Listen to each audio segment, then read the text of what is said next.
What's up, everybody? Welcome to another edition of my video game reviews. Last month was my first video game system review. Now we're going to review an actual video game. And this is the game that we're going to be reviewing this month. Dim the lights on here so y'all can see.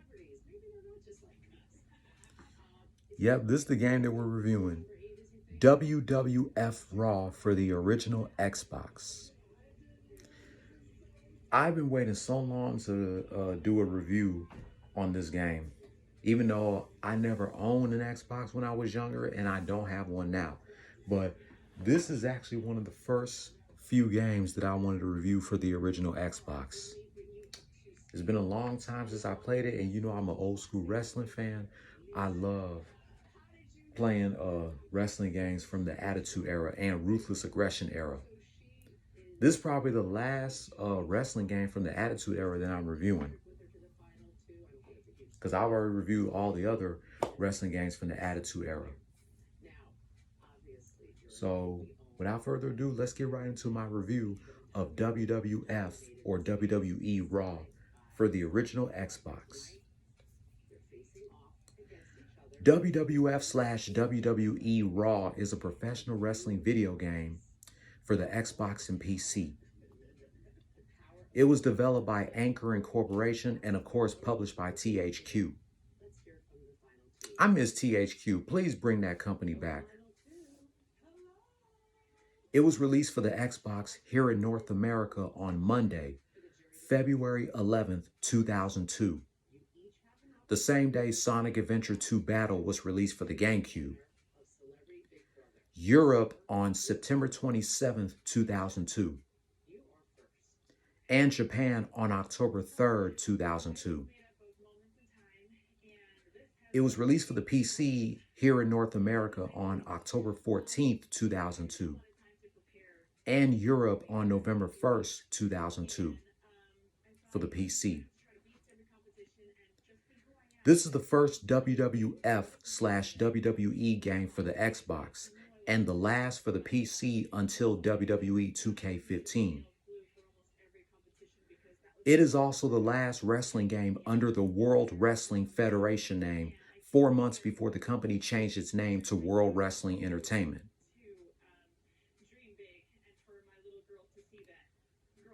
It was originally going to be called WWF Raw is War, but due to the end of the Monday Night Wars between WWF and WCW in October 2001, they just shortened it to WWF Raw. Just like many other wrestling games from the Attitude Era, WWF Raw offers the players various matches such as singles matches, tag team, triple threat, fatal four-way, battle royal, and handicap matches. They are also available to compete in various tournaments such as the King of the Ring tournament and several title tournaments.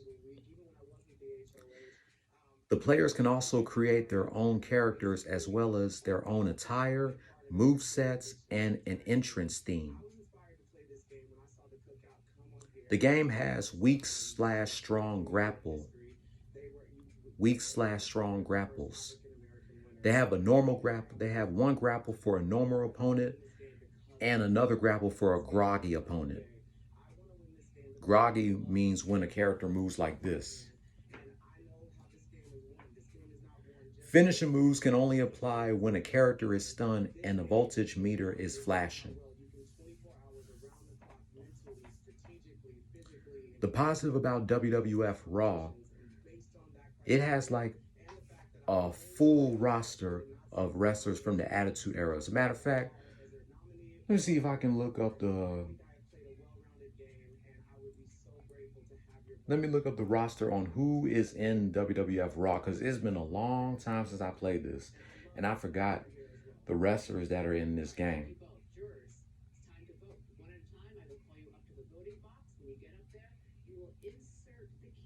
This game was also succeeded by WWE Raw 2 for the Xbox that was released a year later. On September 16th, WWE Raw 2 was released for the Xbox on September 16, 2003. Okay, here are the rosters of WWF Raw. Al Snow, Albert, Paul White, aka The Big Show, and these are in alphabetical order. Badass Billy Gunn, John Bradshaw Layfield, Bubba Ray Dudley, Chris Benoit, Chris Jericho, Christian, the late Crash Holly, Devon Dudley, the late Eddie Guerrero, Edge,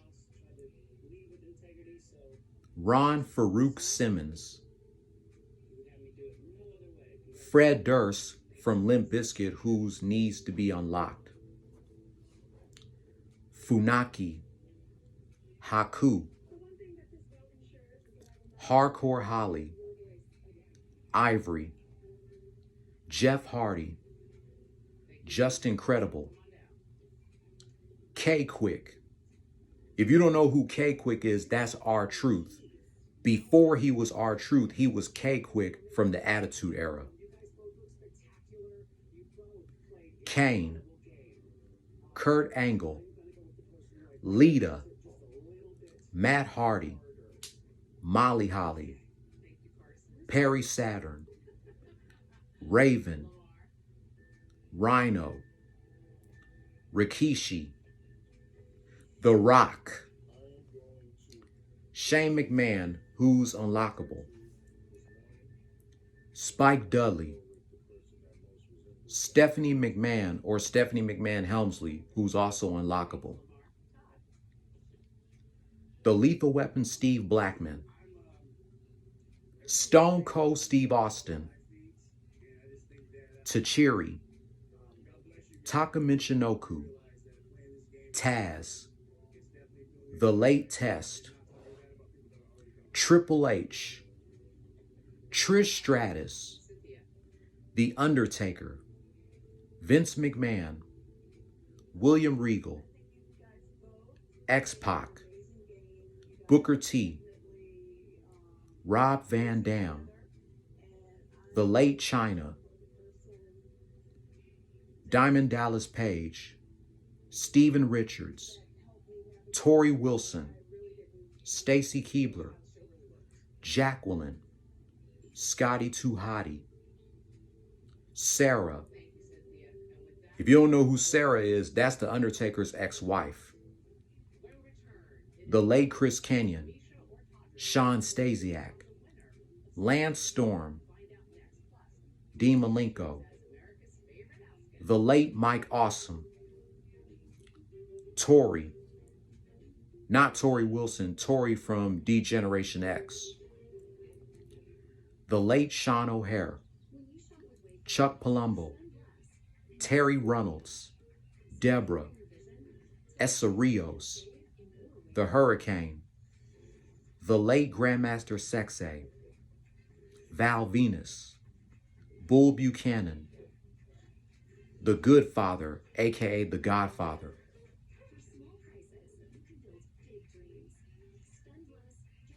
and the stables were the APA, the Dudley Boys, Edge and Christian, the Hollies, Kai and Ty, the McMahons, the Radicals, Team Extreme, TNA, X Factor, Booker T and DDP, and the Right to Censor.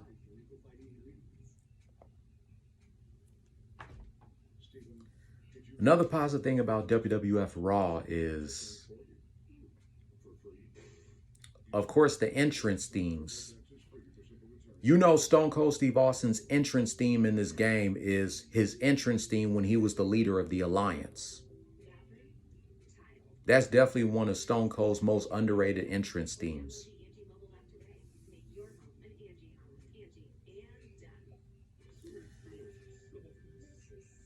The negatives I have about WWF Raw is no steel cage matches, no Hell in a Cell matches, no career mode, and no story mode.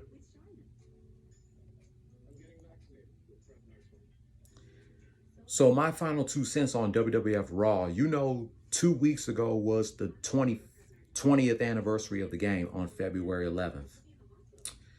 And to be honest, I'm a little disappointed in this game looking back on it 20 years later, because this was one of my favorite games growing up. I thought it was perfect that we had a bunch of SmackDown games. We did not know that Raw was going to have its own video game, because we already had 3 SmackDown games, 2 for the PlayStation 1 and 1 for the PS2.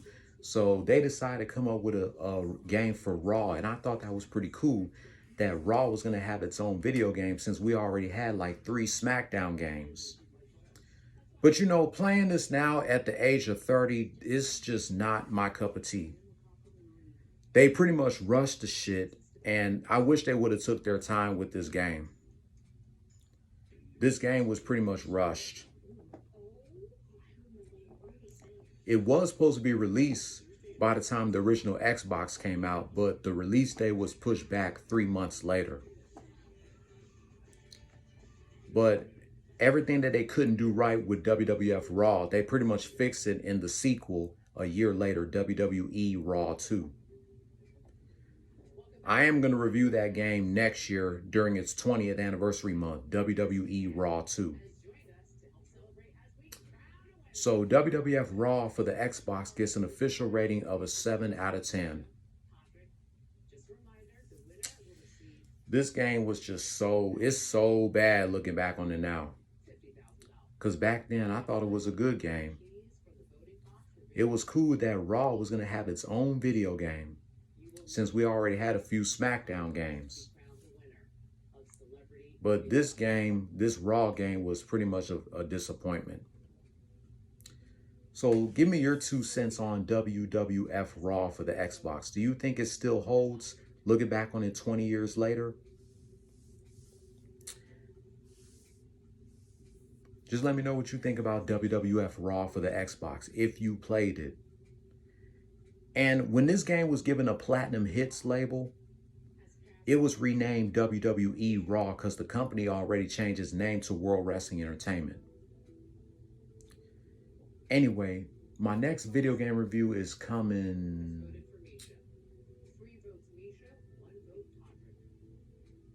I think it's coming Friday, March 25th. Street Fighter Cross Tekken during its 10th anniversary month. The 10th anniversary is on Sunday, March 6th. But my review of it is coming Friday, March 25th. So thank you guys for watching. Have yourselves a good night. Take care. Stay safe out there. Wear your face mask. Wash your hands and practice social distancing. Happy belated 20th anniversary to WWF Raw on the original Xbox.